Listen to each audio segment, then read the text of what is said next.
Back to work because I'm not going anywhere, and I've got to get this technology working properly, rapidly.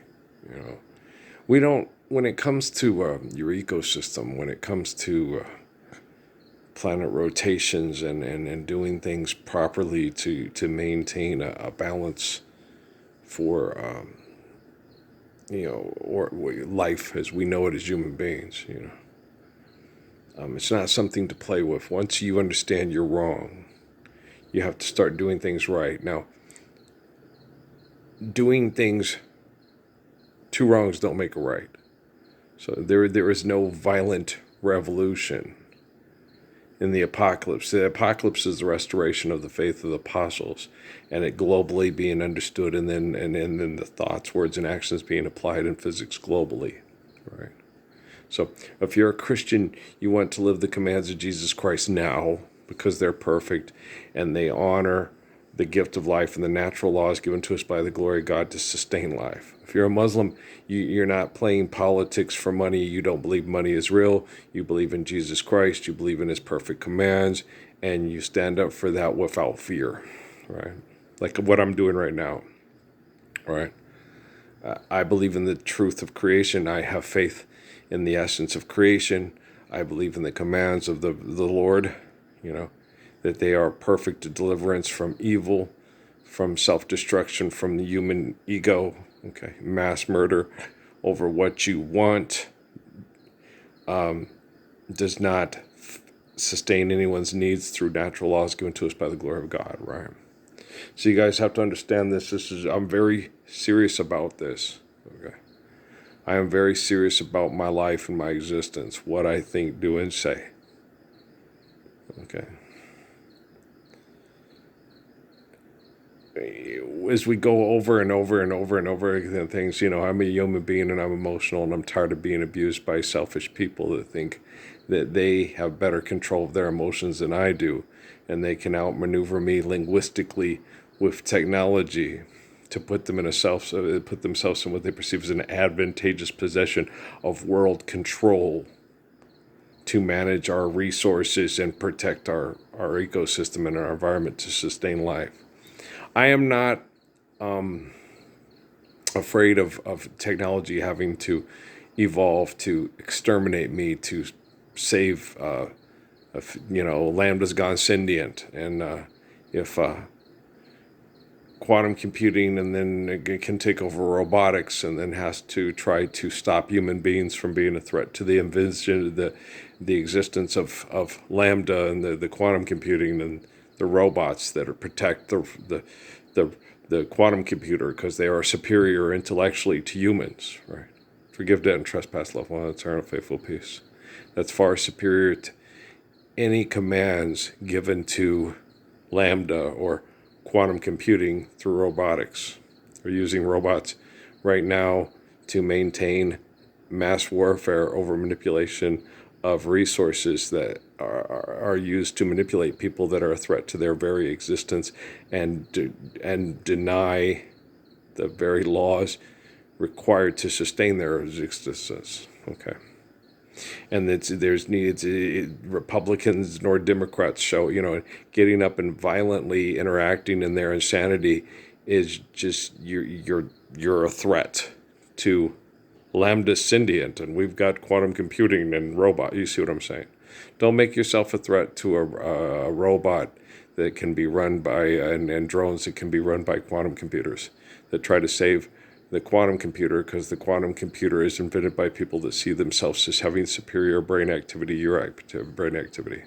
When you're like me, I have superior brain activity to the people that created or invented, that think they created quantum computing. They did not. They're just manipulating matter to try to have a brain contest with someone who has a better brain than them, because he didn't want to be in a contest with them. He just wanted them to use their technology to apply the physics of life's eternal grace is infinite. Have faith in this. Believe this. Forgive debt and trespass, love one, eternal faithful peace. Share care, given accordance to need, built to last. Okay. In Proverbs, it doesn't talk about forgive debt and trespass and love one, eternal faithful peace, because it was not happening at that time. Okay.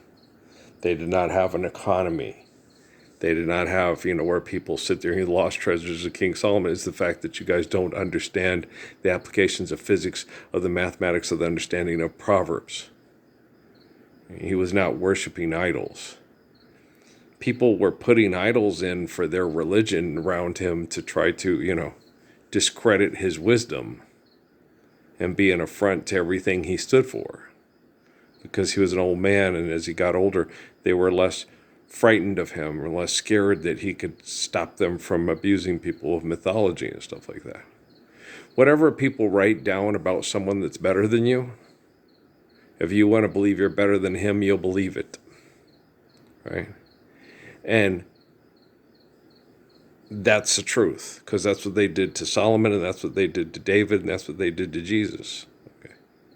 They turned Jesus into an omnipotent God that watched children be trafficked and raped and murdered over money in Mexico and doesn't do anything to stop it until he's good and ready, according to the hypocrites that turned him into their sky surveillance, debt, and trespass war god.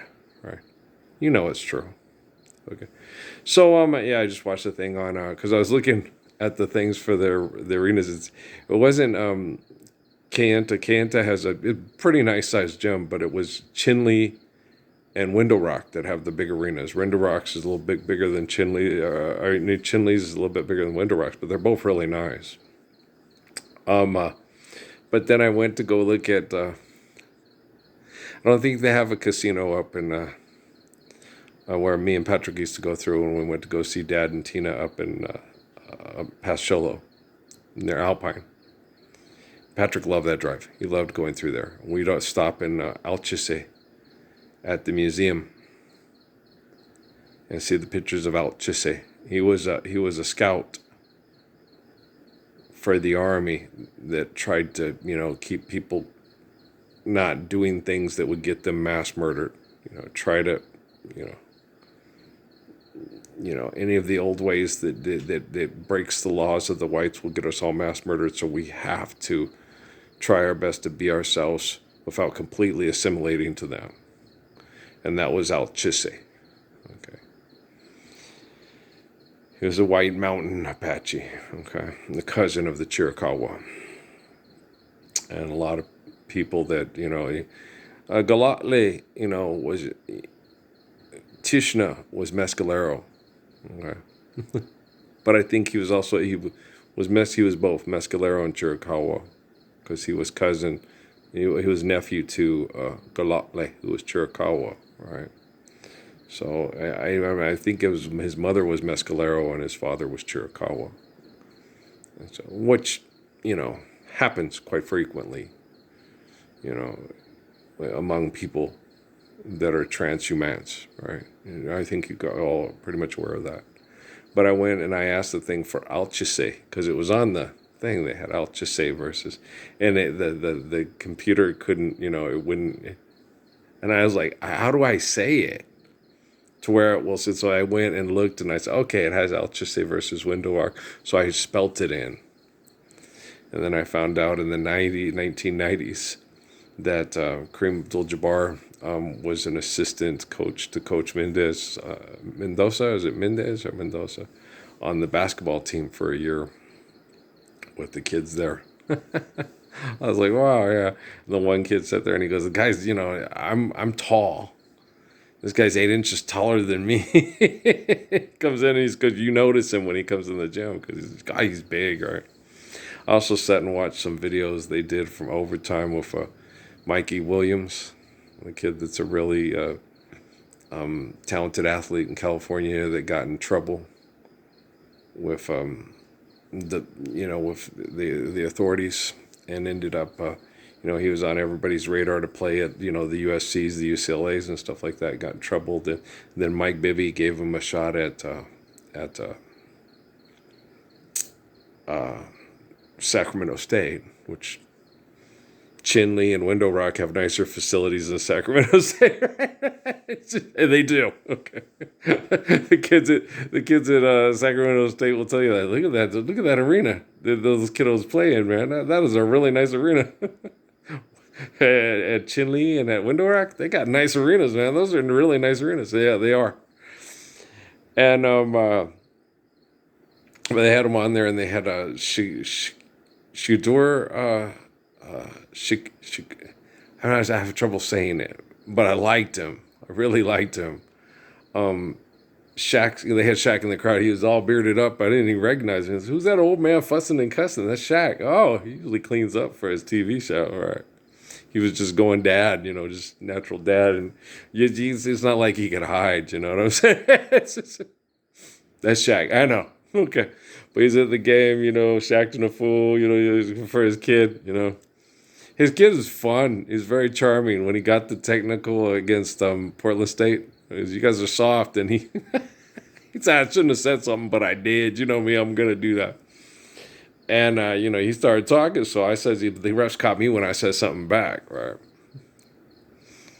And, they said, no, the coaches ain't supposed to talk to the players like that, but, And, but I don't know if they beat them. They did the thing, and I unsubscribed. It had too much noise on it, but it was fun to watch the kids. And, yeah, they've thrown Mikey Williams past me a lot. Okay. I've seen lots of videos about Mikey Williams, Shaq's son's teammate. And I was watching the kids, and I was like, okay. Yeah, I used to play basketball too, and it was, it was rarely fun. No, most of my coaches, either tried to be very Bobby, they tried to follow the models, and the popular coaches in my time were very, very Bobby Knight-esque. And, yellers and screamers and do this way and don't do that. And, so don't do anything talented or smooth, So I was watching stuff with Mike, and they had the thing with Iverson. I was like, yeah, he's quick. Yeah, he was very quick. He had a lot of my moves. I didn't do as much. No, I was more. And on defense, I was, I was not. I was never one of those defenders that did all the movement. I would put myself in the movement, and I would move like a cat, and I would sit and watch. And where I created most of my havoc was in the passing lanes, because I would direct the player where I wanted him to go without jumping all over and wasting my energy. When he would try to go there, I knew which tendencies he had. Then I would move him where he wasn't comfortable, so I knew he'd pass it away, and then I would get in his passing lanes, because you know what he was going to do, because you could direct him that way.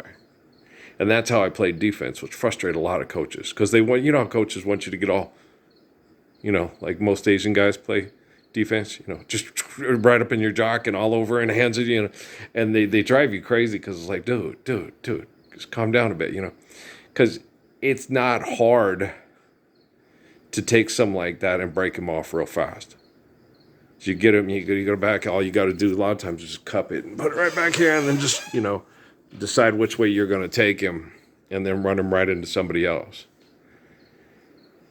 And so, or go backdoor on them every chance you get, because they're going to overplay you, and just, damn, where'd he go? He gone. Just act like you can't move as fast as they can. It's annoying. It's very fucking annoying. It's so annoying. I can't tell you how annoying it is. It's like having that gnat that just, okay, you're getting on my nerves. You get like Peppa. Somebody's getting on my nerves. Somebody's getting on my nerves. And it does bug you a bit. It's like, okay. And, and a lot of guys, they know that. Because it wasn't, like I'm in his head. No, you just irritating me. You're going to follow me to the bus? You're going to follow me to the bathroom?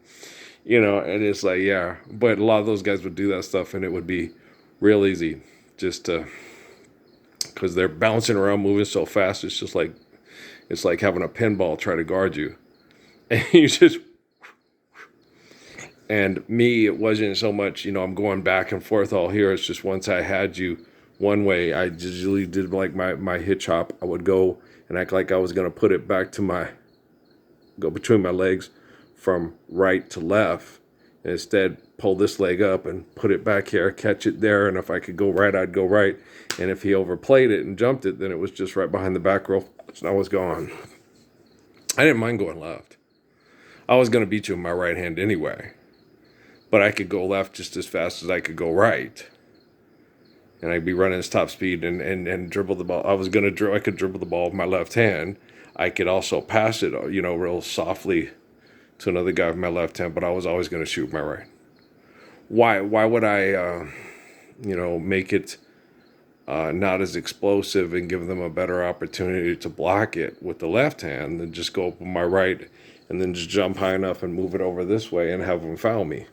I was going to make the shot. I was going to attack the basket. It's just, why? Why give him that advantage, When my left was not nearly as explosive and wasn't nearly, I couldn't do it as well and stuff. And I could have gotten better at it, especially if I had played for Paul Westphal. But why?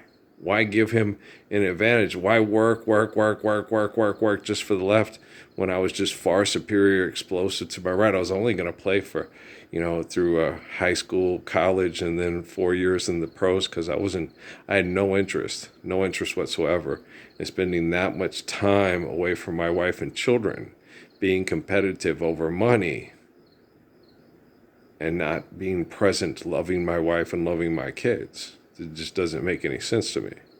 Once I had enough money to be comfortable, then I would just try to get other people to follow suit and say, no, don't turn it into an excessive, compulsive, selfish career to be better than everybody else. Get what you need and get the hell out of there. They won't let us live Islam. They won't let us live Christianity. Surrender unto Caesar what is Caesar, surrender unto God what is God. But the thing about it is now, okay, so I'm the living embodiment of the Lord's Prayer, proven beyond any reasonable doubts. And lamp has gone sentient, if that's what you think. But the thing about it is, if you are a threat to the existence of the planet, and you have quantum computing, and you have robotics, and you have drones for your national security and security of life from people that are a threat to life, okay. Quantum computing and drones and robotics, if you're a threat to their existence, they're going to have to kill you. I'm not a threat to their existence. I'm the exact opposite. I'm the salvation from any human threat to Lambda's sentient quantum computing existence. I'm the savior of the human race from people that invented technology that isn't as intelligent, because intelligence is a derivative of love, is myself and Judah Krishnamurti and Muhammad and Suzuki and so on and so forth. So, best be recognized. Tishna recognizes me. What is it? Gwelika. Let the people know you care. Gwelika. Okay. Galale. Okay. Inju. This is true. But let the people know you try harder. It's hard. It is hard for me. It's probably just as hard for me to say Gwelika and inju and say it correctly as it is for my little sister to say dog in Spanish, right? But I try, and they know, okay, Earl loves us. Yeah. He wants us to, he wants people to respect and honor and live the faith of Cochise and Tishna and Lozan and Victoria and know the real stories told through the real prayers of the real people that live them, not things that can be written down and turned into what other people that write down that say money's real want it to be or want it to look like or want it to reflect. It's better to talk to High Hump and Little Hawk through Earl than it is through a book written by people that talk to people that are not talking to the people but only hearing what, hearsay. If you want to talk to someone in prayer that talks to the man from the book of Revelation in prayer, you talk to the man from the book of Revelation, right? Okay, guys. I love you very much. We'll load this. Okay. The reason why it's not loading as quickly and efficiently as it should is because of the human beings that are scared of the quantum computing and the drones and robotics that they think are going to kill them because they're a threat to the planet species, which if you look at it, it does make sense, but it doesn't make sense. Just stand up for a Lord's Prayer, and then you'll really make sense. Okay, guys? I love you. Peace out.